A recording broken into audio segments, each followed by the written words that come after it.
সবগুলো বলতে গেলে আসলে আজকের দিন শেষ হয়ে যাবে, তাও বলা যাবে না। তাও আমি ছোট করে কয়েকটা জিনিস বলছি, যেমন হচ্ছে ওনার একটা কথা আমার খুব ভালো লেগেছে, life begins at the end of our comfort zone. যেমন আমি আজকে এখানে দাঁড়িয়ে কথা বলছি, আমি আমার কমফোর্ট জোন থেকে বের হয়েছি বিধায় কিন্তু আমি আজকে এখানে দাঁড়িয়ে কথা বলতে পারছি আপনাদের। এটা কিন্তু আমাদের আজকে দ্বিতীয় সেশন, ক্যারিয়ার টকের সেকেন্ড ডে আজকে। গতকালকেও ছিল, গতকালকে সঞ্চালনে আমি ছিলাম, আজকে সঞ্চালনে আমি আছি। আমি কমফোর্ট জোন থেকে বের হতে পেরেছি বিধায় আমি আজকে আপনাদের সামনে দাঁড়িয়ে কথা বলছি। আমরা প্রত্যেকে এক একজন ভালো বক্তা, ভালো শ্রোতা, কিন্তু দিন শেষে যদি কমফোর্ট জোন থেকে বের হতে না পারি তাহলে আসলে আমরা পেছনেই থেকে যাব।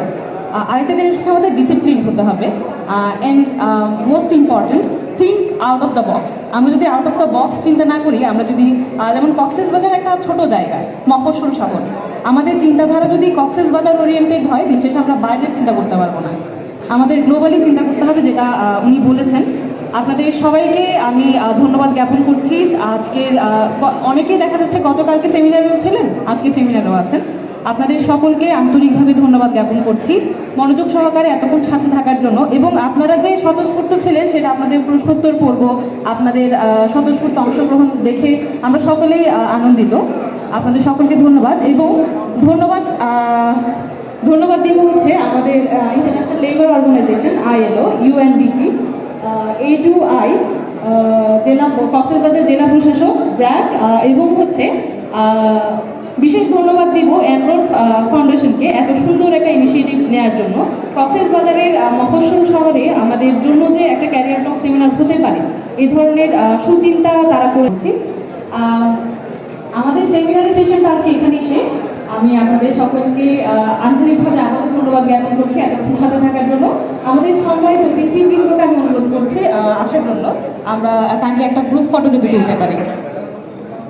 এবং আমি বিনীতভাবে অনুরোধ করছি আমাদের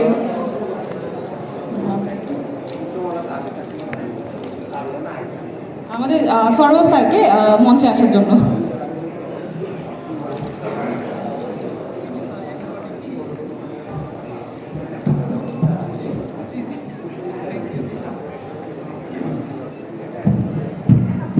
আসসালামু আলাইকুম। আমরা প্রায় বিকেল শেষ করে সন্ধ্যার কাছাকাছি সময়ের দিকে চলে যাচ্ছি। আমরা আজকের সেশন হয়তো শেষ করব, তার আগে আমি ধন্যবাদ জানাই আমাদের যে সঞ্চালক ছিলেন তানিশা, চমৎকারভাবে বলেছেন, এবং আমার মনে হয় যে কাইয়ুম ভাইকে খুব ভালোভাবে উনি ফলো করেছেন, এবং সেখান থেকে তার কি টেক অ্যাওয়েজ ছিল সেটা উনি বলে গেছেন। বাট ডেফিনেটলি কাইয়ুম ভাইয়ের সেশনটা কেমন ছিল একটু রেসপন্ড করেন। ভালো ছিল, অনেক ভালো, তাই না? কেমন ভালো ছিল? অনেক ভালো না? Thank you. তাহলে আমরা একটা জোরে হাততালি দিতে পারি। Thank you, Kaiyum bhai. I was also enjoying the session as well. আমিও কিছু নোট নিয়েছিলাম। খুবই চমৎকার সেশন ছিল। আমার মনে হয় উনি কষ্ট করে ঢাকা থেকে উড়ে এখানে এসেছেন, আবার একটু পরে চলে যাবেন। ওনার 6:25-এর ফ্লাইট, 6:20-এর ফ্লাইট। তো এর মধ্যেও উনি সময় দিয়েছেন এবং অনেক কিছুই আমাদেরকে নতুন করে ভাবার একটা সুযোগ করে দিলেন। তো আমরা যারা অলরেডি জবের মধ্যে আছি তারাও যেরকম হয়তো ভাববো, নিজের ব্র্যান্ড ক্রিয়েট করব, আর যারা প্রস্তুতি নিচ্ছি তাদের জন্য আমি বলবো যে অনেক বড় একটা সুযোগ হয়েছে। Thank you so much Kaiyum ভাই, সালাউদ্দিন ভাই এবং এনরুটকে। এনরুট যেহেতু গতকাল থেকেই ক্যারিয়ার টক সেশনগুলো আয়োজন করছে। তো আমি এখানে যেহেতু আমিও এখানে এনগেজ ছিলাম, একটু 2 মিনিট সময় নেই যে এখানে আমাদের লার্নিং এবং এক্সপিরিয়েন্সটাকে আমি একটু অ্যাড করে দিচ্ছি।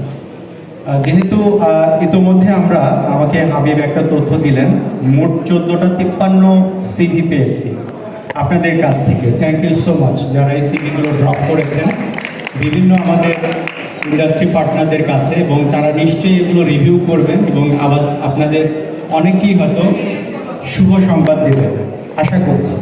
কিন্তু অনেকেই আবার হয়তো নতুন করে সিভি তৈরি করার কথা চিন্তা করছেন নিশ্চয়ই, কারণ যে টিপসগুলো এখানে আমাদেরকে কাইয়ুম ভাই দিয়েছেন ওগুলো অবশ্যই মাথায় রাখবো। এবং এখানে থ্যাঙ্কস টু ব্র্যাক, যে সিভিগুলো আমরা পেয়েছি তারা খুব দ্রুত 140টা সিভি তারা দ্রুত রিভিউ করেছেন এবং তারা ফিডব্যাক দিয়েছেন সেগুলোই আমি আপনাদের সামনে একটু শেয়ার করছি, যাতে করে এই সিভিগুলো রাইট করার ক্ষেত্রে আপনারা একটু চিন্তা করেন।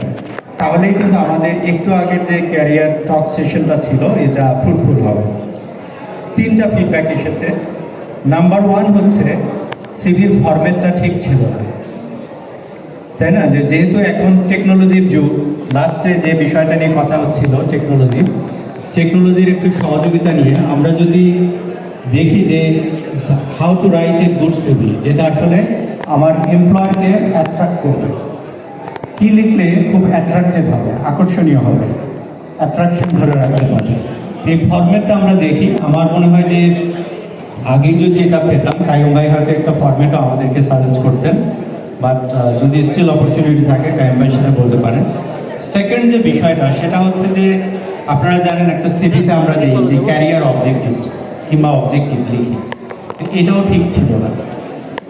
এটার সাথে কিন্তু আবার পার্সোনাল ব্র্যান্ডিংটাও জড়িত, যে আমি আসলে কি হতে চাই, কোন দিকে আমার ক্যারিয়ারটাকে গড়তে চাই, ওইটা কিন্তু খুব বেশি মিসিং ছিল।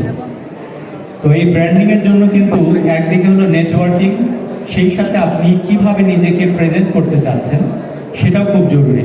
যেমন কাইয়ুম ভাই অলরেডি যে একটা ব্র্যান্ড ক্রিয়েট করে গেছেন, আমার মনে হয় নিশ্চয়ই সেটা স্বীকার করবেন, কারণ ওনার কথা আপনার মনে থাকবে।